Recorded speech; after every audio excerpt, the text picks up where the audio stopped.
Good morning, class 8th. So, students, in the previous class, we have completed chapter number 4, and in this class, we are going to start chapter number 5.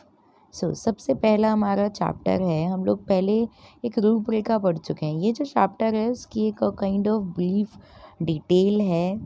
जैसे हम लोग chapters में पहले पढ़ा था हम लोगों ने why do we need parliament, उसके बाद हम लोगों ने लॉज के बारे में देखा।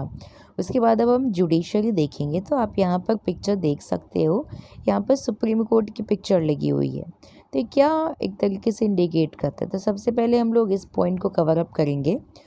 A glance at the newspaper provides you a glimpse of the range of the work done by the courts in this country. But can you think of why we need these courts? तो ये इन courts की ज़रूरत क्यों पड़ी? हम इन courts की भी बातें ना करें, लोकल कोर्ट की, हाई कोर्ट की, किसी भी तरीके की कोर्ट्स की ज़रूरत हमें क्यों पड़ती है। यूनिट 2 में आप जैसे पढ़ चुकी हो रूल ऑफ लॉ, सभी लोग कानून के बराबर मतलब कानून के दायरे में आते हैं, सभी पर कानून बराबर लगाया जाता है, जिसका मतलब है that laws apply equally to all person, सभी पर लॉ इक्वली अप्लाई होगा। That a certain set of fix procedures needed to be follow when a law is violated. और अगर लॉ को कोई भी वायलेट करता है तो उसके खिलाफ कुछ प्रोसीजर्स होंगे ही। To enforce this rule of law we have a judicial system. अब कौन करेगा इन लॉ को, कौन करवाएगा इन लॉ को फॉलो, किसको हम यहाँ पर हक दे रहे हैं किसी के खिलाफ पता लगाने का या प्रूव करने का कि उसने लॉ को वायलेट किया है। So to enforce this law, we have a judicial system that consists of the mechanism of courts that a citizen can approach when a law is violated. तो हमने क्या किया, एक जुडिशल सिस्टम बनाया है जिसके अंदर हमारे कुछ जज होते हैं और वो एक तरीके से पनिशमेंट देते हैं अगर कोई भी लॉ को वायलेट करता है तो। As an organ of government, the judiciary plays a crucial role in the functioning of India's democracy. It can play this role only because it is independent. जब हमें आज़ादी मिलती है, मीन्स जैसे अगर हम इंडिया की बात ना करते हुए अपने ग्रोथ की भी बात करें, तो जब हमें किसी भी काम करने के लिए आज़ादी मिलती है तो वो काम हम अच्छे से बेटर तरीके से कर पाते हैं। और वहीं अगर हमारे सामने कोई खड़ा होता है तो हमें थोड़ी सी हेजिटेशन होती है। यहाँ क्या है, हमने जुडिशरी को एकदम इंडिपेंडेंट किया हुआ है। इंडिपेंडेंट कैसे कि उस पर किसी भी तरीके का दबाव नहीं डाला जाएगा, कि कोई किसी के फेवर में फ़ैसला लेने को नहीं बोला जाएगा, फ़ैसला बदलने को नहीं बोला जाएगा, ये सारी बातें। तो जुडिशरी आपकी इंडिपेंडेंट है, तभी इंडियन डेमोक्रेसी में वो अच्छे से काम कर सकती है। What does an independent judiciary means. अब ये हमने टर्म तो यूज़ कर लिया, इसका मतलब क्या होता है। Is there any connection between the courts in your area and the supreme court in New Delhi. क्या मतलब है, क्या अंतर है इन दोनों में। जो आपके एरिया में जो कोर्ट हैं, मतलब राजस्थान या फिर जयपुर की बात करें, और सुप्रीम कोर्ट में क्या अंतर है। कोर्ट तो एक जैसे होते हैं पर इनके पावर में अंतर है या फिर किस चीज़ में हम लोग इनको डिफ्रेंशिएट कर रहे हैं। अब देखते हैं कोर्ट्स। पहला टॉपिक है हमारा why, sorry for this. First topic is why, what is the role of judiciary. Judiciary का यहाँ पर रोल क्या है। जुडिशरी वही जो हमें एक तरीके से कोर्ट्स वगैरह को हम यहाँ पर इंक्लूड कर रहे हैं। Courts take decision on a very large number of issues. They can decide that no teacher can beat a student, or about the sharing of river water between states, or they can punish people for particular crimes. Broadly speaking, the work that the judiciary does can be divided into the following. तो सबसे पहले ऊपर कुछ introductory portion में बताया गया है कि कोर्ट्स क्या करते हैं, उसके बाद नीचे इनकी डिटेल दी गई है। सो कोर्ट क्या करते हैं, डिसीज़न लेते हैं छोटे बड़े हर एक इशू पे। जैसे कोई भी टीचर किसी स्टूडेंट की पिटाई नहीं कर सकता है।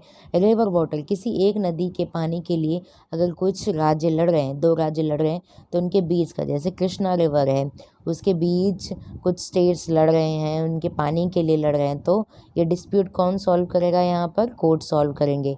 पनिशमेंट देना है तो वो कोर्ट्स देगा, हम लोग नहीं दे सकते। तो और भी उसके डिटेल में काम है, जो ब्लैक हाईलाइटेड पोर्शन में देख सकते हो आप ग्रीन कलर में डिस्प्यूट रिजोल्यूशन, येलो कलर में आप देख सकते हो जुडिशियल रिव्यू, और उसके बाद आप हाईलाइटेड कलर में देख सकते हो, पिंक कलर में, upholding the law and enforcing fundamental rights. इसके बाद हमारा नेक्स्ट टॉपिक स्टार्ट होता है, what is an independent judiciary. तो सबसे पहले हम लोग इस पॉइंट को कवर अप करेंगे। तो चलिए हम बढ़ते हैं इस पॉइंट की तरफ। यस, सो सबसे पहला है डिस्प्यूट रिजोल्यूशन। सबसे पहले the judicial system provides a mechanism for resolving disputes between citizens. कोई भी दो नागरिकों के बीच में किसी भी प्रकार का झगड़ा वगैरह हो जाए तो उसको सुलझाने का काम कौन करता है? आपका कोर्ट करता है। उन दोनों को किसी बात पे झगड़ा हो चुका है उनके बीच में, और वो झगड़ा बहुत बड़े पैमाने पर असर डाल रहा है, तो उन दोनों के बीच के डिस्प्यूट्स को, जैसे किसी एक ज़मीन को लेके दो लोगों के बीच में लड़ाई हो गई, तो कौन सॉल्व करेगा? आपकी जो कोर्ट्स हैं वो सॉर्ट आउट करेंगे। सेकंड लाइन, अब देखिए सबसे पहला बिटवीन सिटीजन, दो नागरिकों के बीच में अगर लड़ाई हो जाती है तो वो कोर्ट सॉर्ट आउट करेंगे।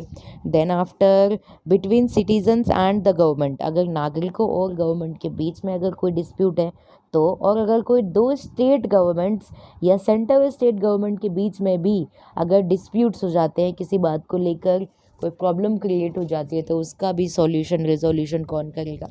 आपके जुडिशरी सिस्टम के अंदर कोर्ट्स करेंगे। तो एक मेजर काम हो गया कोर्ट का। दूसरा है judicial review. As the final interpreter of the constitution, judiciary के पास ये पावर है कि स्ट्राइक डाउन वो कर सकती है पर्टिकुलर लॉ के लिए pass by the parliament if it believes that these are violation of a basic construction of the constitution is called judicial review. मतलब हम एक बार, जैसे कोई ऐसा कानून पारित हो गया जिसकी वजह से हमें फ्रीडम नहीं मिल पा रही है, हमारी फ्रीडम जो फंडामेंटल राइट है उसका वायलेशन हो रहा है, तो आपका कोर्ट क्या कर सकता है? एक तरीके से जुडिशियल रिव्यू दे सकता है इस बारे में। तो अगर कहीं पर भी आपके जो फंडामेंटल राइट्स है उनका वायलेशन हो रहा है तो आप सीधे कोर्ट में जा सकते हैं। Now pink colour portion, upholding the law and enforcing fundamental rights. So there are 6 fundamental rights in our constitution. Every citizens of India can approach the Supreme Court or the High Court if they believe that their fundamental rights have been violated. तो उन्हें अगर ऐसा लगे, जैसे Covid के time period में curfew लगाना is better, but अगर जो गवर्नमेंट है यूं ही अपनी मनमर्जी से कोई भी काम करेगी तो वो क्या है, वो हमारे फंडामेंटल राइट्स का वायलेशन हो जाता है। Third line, pink color portion, high courts if they believe that their fundamental rights have been violated. Fourth line, for example class 7 की बुक में आपने हकीम शेख का एग्जाम्पल पढ़ा हुआ था। एन एग्रीकल्चरल लेबरर जो कि ट्रेन से गिर जाते हैं, इंजर्ड हो जाते हैं, then after whose condition got worse because several hospitals refuse to admit him. On hearing his case, supreme court ruled that article 21 जो आपको प्रोवाइड कराता है फंडामेंटल राइट टू लाइफ, उस पर जिसके ज़रिए आपको राइट टू हेल्थ मिलता है।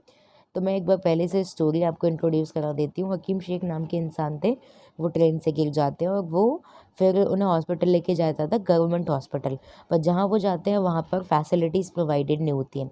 ऐसे करते करते वो कुछ घंटों तक उन्हें इलाज नहीं मिल पाता है, और फिर जब एंड में जाकर एक जगह से दूसरी जगह, दूसरे हॉस्पिटल से तीसरे हॉस्पिटल जाते हैं, एंड में जाके उन्हें हार मानकर प्राइवेट हॉस्पिटल में ही इलाज कराना पड़ता है, और उसके बाद उनसे जो प्राइवेट हॉस्पिटल है हेवीली चार्ज करता है।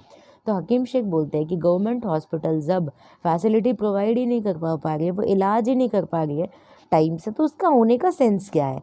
तो यहीं पर वो बात की जा रही है कि आपका फंडामेंटल राइट है आर्टिकल 21, जो हमें बताता है कि आप सभी को राइट टू लाइफ, जीने का अधिकार है, राइट टू हेल्थ, कभी भी बीमार पड़ जाए तो हेल्थ फैसिलिटी पाने का अधिकार है। It therefore directed the West Bengal ने कि गवर्नमेंट को बोला गया कि आप जितना भी उन्होंने सफ़र किया है उसके पैसे आप वापस करोगे, ट्रीटमेंट उस पेशेंट का जैसा हुआ था वो वापस करेंगे। सेकंड लास्ट लाइन में लिखा हुआ है पश्चिम बंग खेत मजदूर समिति के वो सदस्य थे। तो ये पूरा केस हुआ था हकीम शेख के साथ, और ये हम लोग 7th क्लास में पढ़ के आए भी हैं और बहुत अच्छे से एक्सप्लेन किया गया था एट दैट टाइम। पिछले साल ही आप लोग ये स्टोरी को पढ़ के आए हो, जब हम what is the role of government in health जब हम पढ़ रहे थे, तो आपकी ये जो एक छोटी सी स्टोरी है वो आपके सामने आई थी।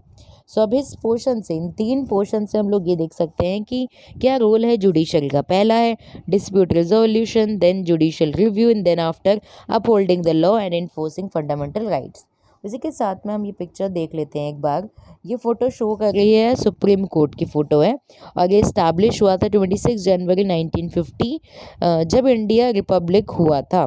Like it's predecessor, the Federal Court of India, it was earlier located in Chamber of Princes in the Parliament House. It moved to its present building Mathura Road in New Delhi in 1958.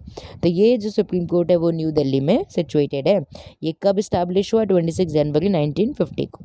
So by this topic we have completed the introductory portion. In that portion we have done what is the role of judiciary. So in the next class we will start our next topic, which is what is an independent judiciary. So I hope you all have understood what we have done in this portion. That's it to today's class. Thank you.